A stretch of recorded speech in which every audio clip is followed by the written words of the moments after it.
All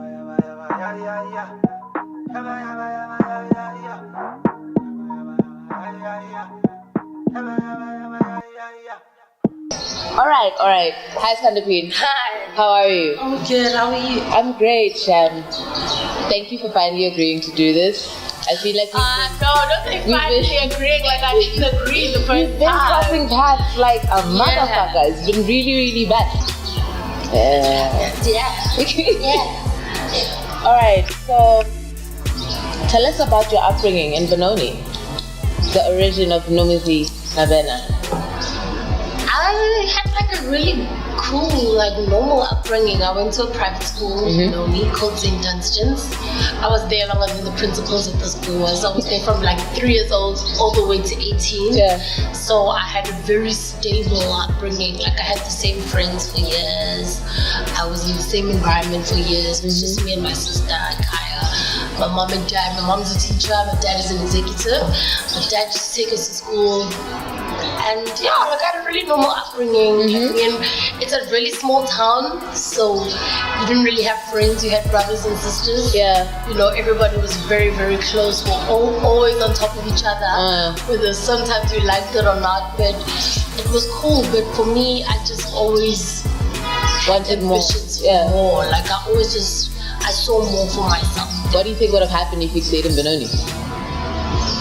Like, where would you be now? I have no idea. I can't even imagine it. Like this just really just feels like the natural progression of my life.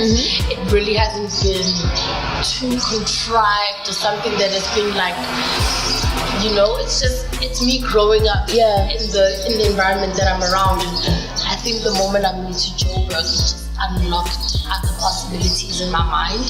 And you know, the more I travel, I find it. But Benoni for me was really great because it just taught me a sense of normalness in what would become a crazy world for me. And I'm always grateful for that. How did you end up winning Miss Benoni? Well, I did. Okay, so the school I went to, they did Miss and Miss St. Dunstan's. So your class has to vote for you to do it. You can't just enter. And I was like, you guys have to vote for me. Like, I'm gonna do it. But I wasn't like so obvious about it. In my head, I was like, I have to do this. And nobody else is gonna be able to do it, guys. I'm the only one in the class that's got this. Vote for me. So I did it. And then I won that competition, and then I won a voucher to go to a modeling school called Rampage Modeling Agency for like a couple of weeks. And then where was Rampage based? In North Mead, in Benoni. Okay. And that agency, they did the Miss Benoni competition. So I was with them. I did the voucher prize, you know, for a few weeks, and they were like, you have to stay. It was like 250 rand a month or something like that. And my friends were like, maybe not really. And the modeling teacher was really cool and she really believed in me, so she's like, discount Yana. And my dad as well was like, if you really, really, really want to do this, okay, cool, let's just put some money in it, and if you learn something, great. And if you don't, well, at least you had fun, baby. So I went off and I did this modeling class once a week, every Thursday, and I was really good. Like, I was really slaying, like kicking ass, like, you know, on the runway, really killing it.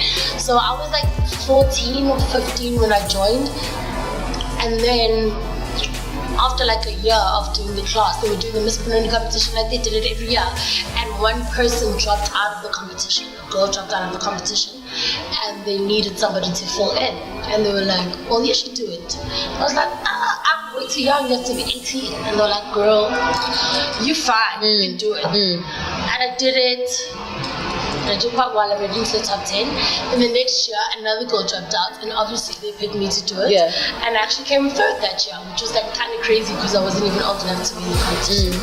And when I turned 18, when I was actually old enough to enter the competition, I did it.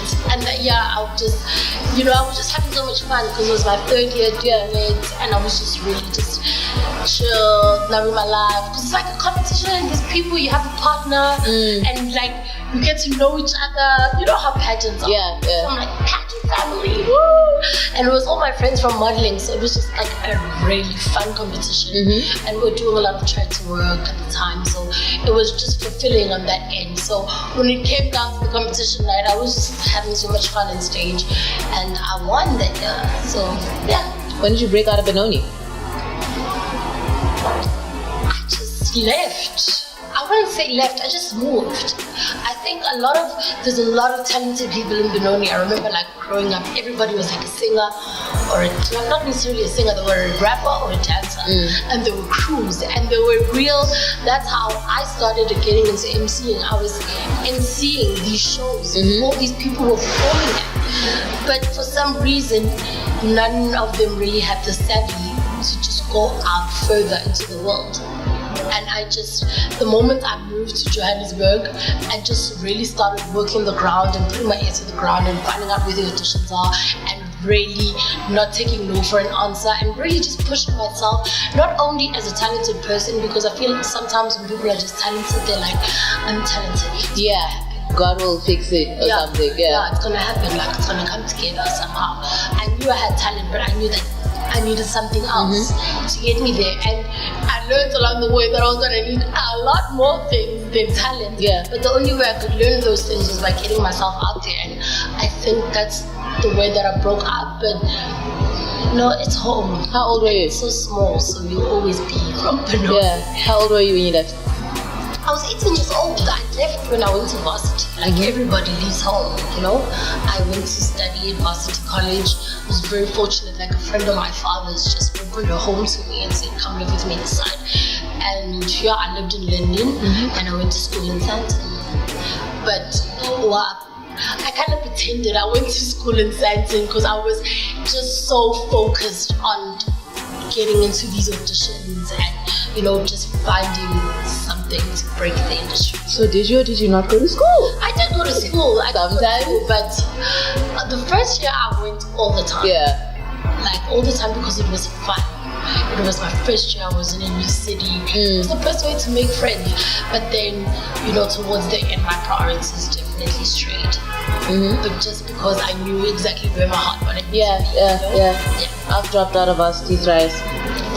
Thrice before I was 18. Before you were 18? I got out of high school when I was 15. You one of those clever children? Yeah. Nobody likes me. That shit went south so fast. It went south so fast. Yeah, because you just feel super unlocked now. You get into the real world. I love what you said earlier about knowing what exactly what you wanted to do. Yeah. Because I was talking to somebody about Rihanna. Weirdly enough, and this person was like, you know, Rihanna must be using Muti or she has superpowers. I was like, no, this is what happens as a woman when you tap into yourself. Yeah. Like when you align yourself with your purpose, no one can stop you. Yes. The things fall into your lap. Yeah. They literally fall into your lap. And the thing is, your alignment has to be so precise. The smallest thing can throw everything off. Yeah. And you have to be fearless. You have to. Well, no, not necessarily fearless, but brave. You have to be very brave. Yeah. Because you have to be able to accept a lot of criticism and naysayers and non-believers. And the doubts will sometimes be so strong that you are even like, shit, maybe. Yeah. No, maybe these people are right. And you know, there's a difference between constructive criticism and allowing people to just change who you are. You can never allow that to happen. People are more than welcome to help you. That's what people are for. That's what people in the world for. Everybody is a teacher, and every situation is a classroom. It's a project. It's an exam. It's an assignment. Some situations are more important than others. You know, sometimes it's just everyday lessons, class. And it's that same teacher that you have all the time, mom, dad, whatever. But then, you know, you get to like grade 6 and you decide, I want to take an extramural music.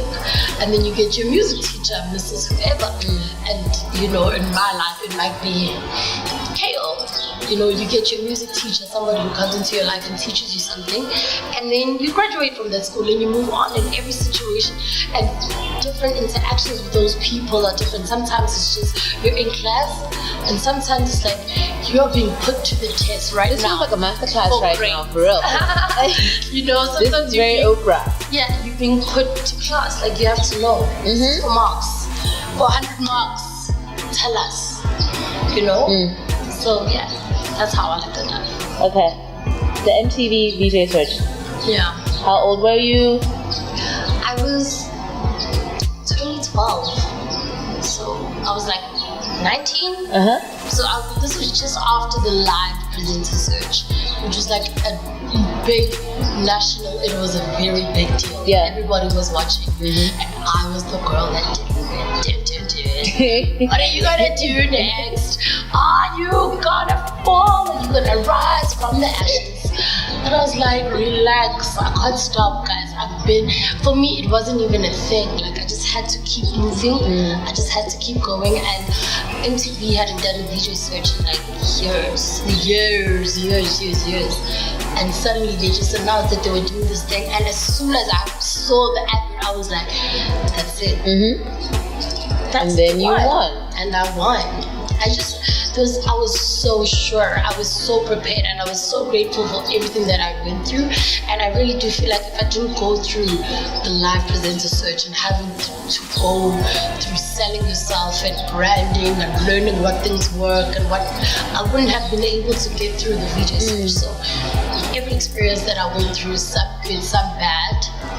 You know, it's like LeBron James, he was saying he doesn't know why God picked him to do this, but he tries not to look at it as, why do I have to lose last year and then lose 3 games and have to come back, like, so that you can be like champion, my dude, so you can like be super unlocked, you know?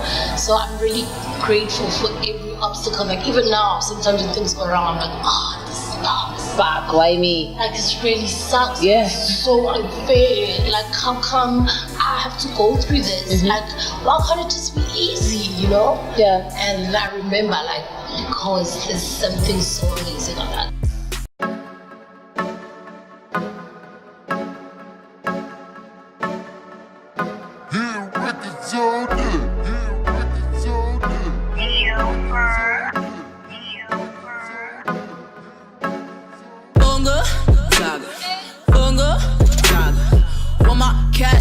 Streaming down like my water, tryna get bongo, zaga, bongo, zaga.